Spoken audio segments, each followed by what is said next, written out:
Īkšķis, tīkšķis, īkšķis, tīkšķis, īkšķis, tīkšķis, īkšķojies. Nospiež katru podziņu, augšu plēju pritina, atver jaunu lodziņu. Īkšķis, tīkšķis, īkšķojies. Čau! Es esmu Maliks, un šis ir raidījums Īkšķi, tīkšķi. Un šodien pie mums viesosies vēl viens draugs. Draugs, kura vārds ir Fricis. Čau! Čau! Fricim ir 9 gadi. Viņš gribētu skriet visātrāk par visiem.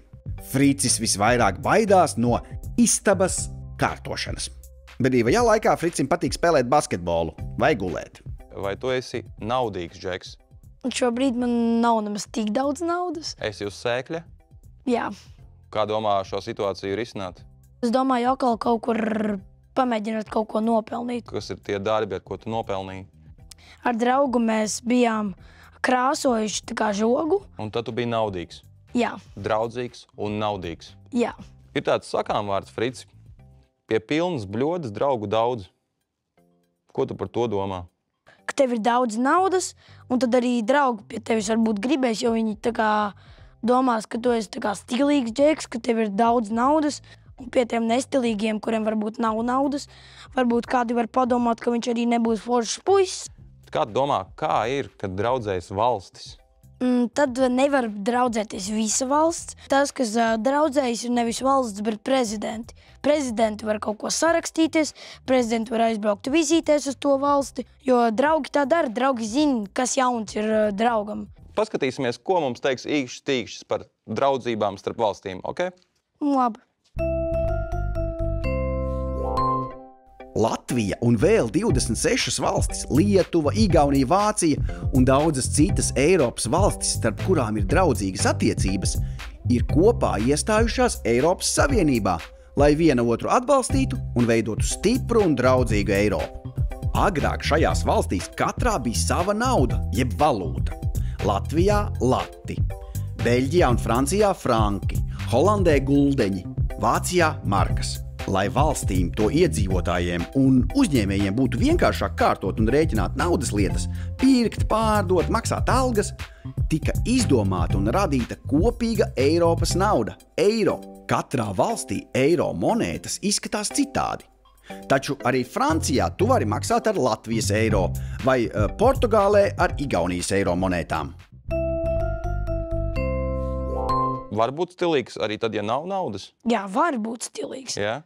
Ir cilvēki, kas ir pietiekami gudri, lai viņi bez naudas var izdomāt tikpat stilīgas lietas, kā visi, kuriem ir nauda. Labi, pastīsimies, kā tev gāja eksperimentā. Ko? Labi.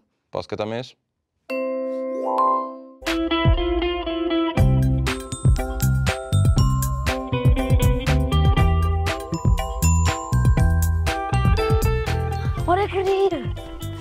Reku. Gliemecis tur. Reku, kaut kur ir gliemecis. Mums jāiet tāpat tur. Jā, mums jāiet uz turieni. Turieni, nē, uz turieni. Priekšu. Es atradu. Reku. Jā, kur ir. Tur ir tas, un tur jāmeklē. Labi, tu vari kaut kur uzkāpt.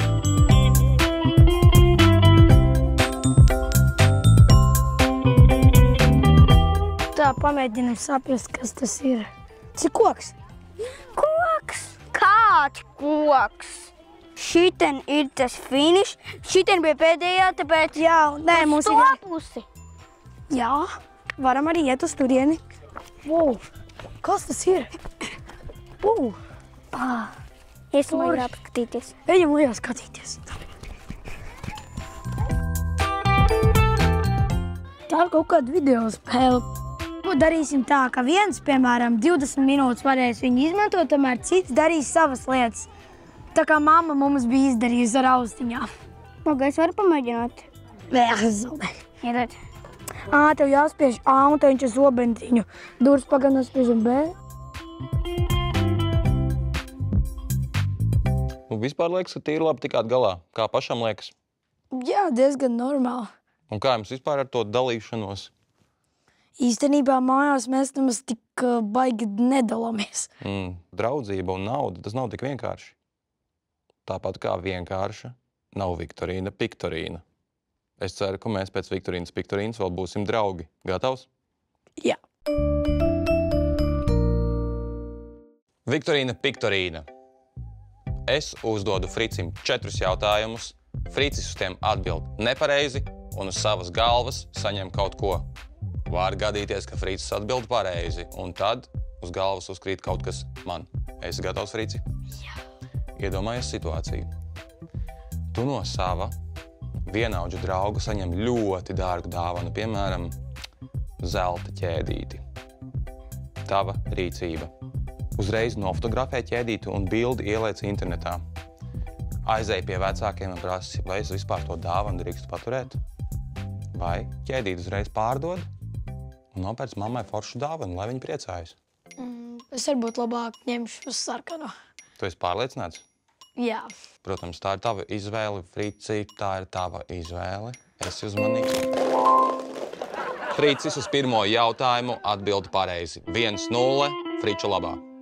Otrais jautājums. Iedomājies situāciju. Draugs no tevis aizņēmies 2 eiro un ļoti ilgi neatdod. Tava rīcība. Zvanam policijai, lai likuma sargi rīkojas. Smalka padarīšana. Jāmēģina aprunāties ar pašu draugu, ja nesanāk ar vecākiem. Vai var taču paņemt arī kādu viņa mantu 2 eiro vērtībā? Es joprojām atkal teikšu par sarkano. Fricis, varbūt nesteigsimies. Ja ir problēmas, var iesaistīt policiju vienmēr, ne? Nu jā, bet tas ir draugs, tu, ka tie ir tikai 2 eiro. Zakt arī viņas mantas nav pārāk labi, jo tad atkal viņš vairs nevarēs būt tavs draugs, bet mierīgi pajautāt viņam jau var, un tad varbūt draugs ir drusku piemirsis. Mēģini.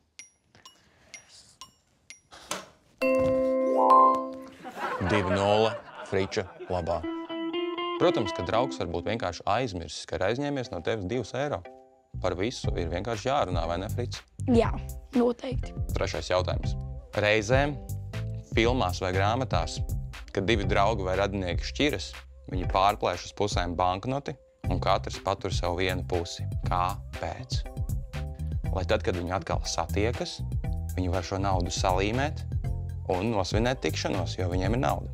Lai tad, kad viņi satiekas, viņi viens otru var pazīt. Vai lai pierādītu, cik ļoti viņiem žēl šķirties. Man šķiet, ka tas zilais, tāpēc, jo tad, kad viņi pārplēš to naudu uz pusēm, tas ir kā viņi 2, kas bija kopā, viņi aiziet prom, kad viņi satiksies, varbūt to naudu vairs nevarēs lietot, ka viņi būs salikuši kopā, bet tad nauda ir kas svarīgs, tāpat kā ģimene, kad atkal viņi ir sagājuši kopā. Nu, ļoti simboliski dziļi izklausās. Ai. 1-2. Maliks iegūst punktu. Frici, tad, kad draugi vai radinieki pēc daudziem gadiem satiekas, viņiem ir vajadzīga šī uz pusēm pārplēstā banknote. Ja nu viņi viens otru neatpazīst, lai to kopā saliekot, pēc plīsuma vietas var saprast, ka viņi tiešām ir draugi vai radinieki. 4. un pēdējais jautājums Viktorīnā Piktorīnā. Tev nav naudas, bet tavs draugs piedāvā tev izmaksāt gardumu kafejnīcā vai veikalā. Tava rīcība. Ja jau pašam nav jāmaksā, tad vienkārši paņemt visdārgāko, kas tur ir. Noskaidrot, vai tu būsi draugam pēc tam parādā un tikai tad izlemt, vai arī pēc tam atdot viņam kādu savu mantu un esat kviti. Vispirms tomēr vajag pajautāt. Ja tu nepajautās, tu paņems, viņš tev izmaksās, un tu, piemēram, pēc nedēļas viņš tās dusmīgs nāks, ko tu man neatdevi? Tu izskatās, esi izlēmis par atbildiem. Jā. Labi.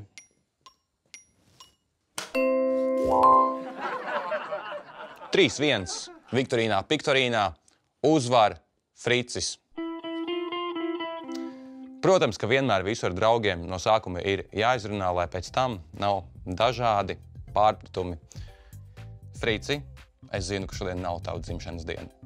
Taču par piedalīšanos tev dāvana no Svetbanka un jauns telefons no Tele2.